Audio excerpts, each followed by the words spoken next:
it's all about anchoring the divine feminine in a way how Joseph of Arimathea anchored it here, and acknowledging the fact that the crown and like the empires, basically starting with the Roman Empire, they took the Holy Mother out of the Holy Trinity so that they can use the power of the Church for war. And in Glastonbury, kind of the key moment of that like realization where the crown then stepped in and did that consciously was when they with the dissolution of the Abbey and the sacrifice of Richard Whiting up on the Tor. With that, they erased all the tried to erase all the traces of the divine feminine in Glastonbury, erased the fact that Joseph of Arimathea, when he came here, when he anchored, when he started to build the first church dedicated to the Holy Mother, in his heart the Holy Trinity was the Holy Mother, the Holy Father and the Holy Son. And then the Roman Empire, they took the Holy Mother out of the Holy Trinity to use the power of the Church for war.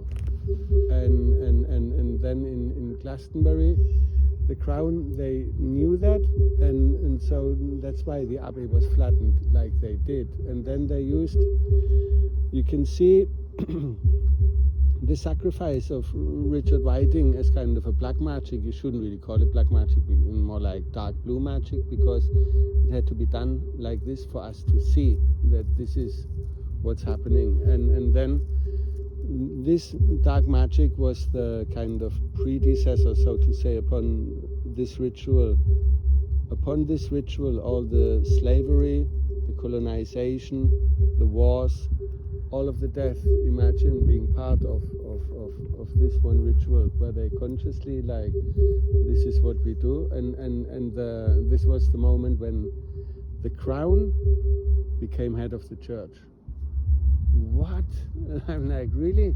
And then Henry VIII, he gave one of his mates the 12 heights of Glastonbury. So basically, when Joseph of Arimathea was told to build a church for the Holy Mother, the local tribes, they gave him 12 heights of Glastonbury as a sovereign state, so to say. And with this, what they did with the Abbey, the 12 heights of Glastonbury lost their sovereignty. And then there was the Duke of Somerset. He moved into the house of Richard Whiting. Everybody had to leave the 12 heights, all the Christians and the ones that weren't with the crown, essentially. They had to leave, and he created the Vagabond Act. And with the Vagabond Act, you could enslave people quite easily. All the ones that wanted to stay, basically they became slaves because they didn't have a home anymore. And upon this kind of Duke of Somerset, he then built the House of Somerset, and there's so much, it's so literally intrinsically connected, it can't be ignored, and this is what we reverse here. Well, I think the ongoing ritual of the mayor sending a sprig. Oh yeah, this is to the crown every year. This is very kind of. It's actually representative of a bit of a concession. Of all of this, yeah. Of Glastonbury not being sovereign, because we didn't give up our sovereignty. Yeah, no, we give it.